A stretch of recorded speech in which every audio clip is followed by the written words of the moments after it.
వాళ్ళకు కూడా పక్కా తెలుగుదేశం. ఏందినా ఇది ఏమన్నా న్యాయం చెప్పు.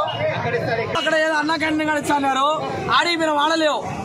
వీడు ఇస్తారు ఎన్టీఆర్ ఆడి లేవు, వీడికి వచ్చి సినిమానే లేదు.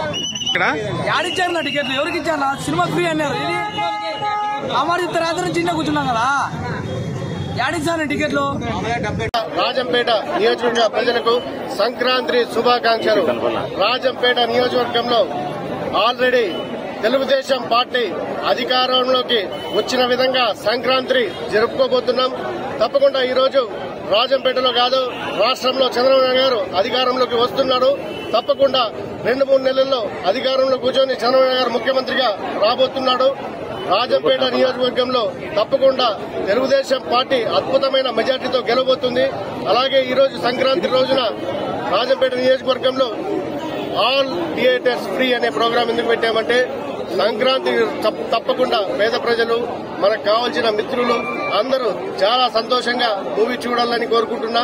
ఈ రోజు మరొకసారి సంక్రాంతి శుభాకాంక్షలు తెలియజేస్తూ మీడియా మిత్రులకు మరియు రాజంపేట నాయకులకు, నియోజకవర్గ ప్రజలకు మరియు తెలుగుదేశం పార్టీ కార్యకర్తలకు, నాయకులకు పేరు పేరున ప్రతి ఒక్కరికి సంక్రాంతి శుభాకాంక్షలు తెలియజేసుకుంటూ సెలవు తీసుకుంటున్నాను. మరిన్ని వీడియోస్ కోసం ఛానల్ ని సబ్స్క్రైబ్ చేయండి. లేటెస్ట్ అప్డేట్స్ కోసం వాట్సాప్ ఛానల్ ని ఫాలో చేయండి. అండ్ లింక్ డిస్క్రిప్షన్ లో ఉంది.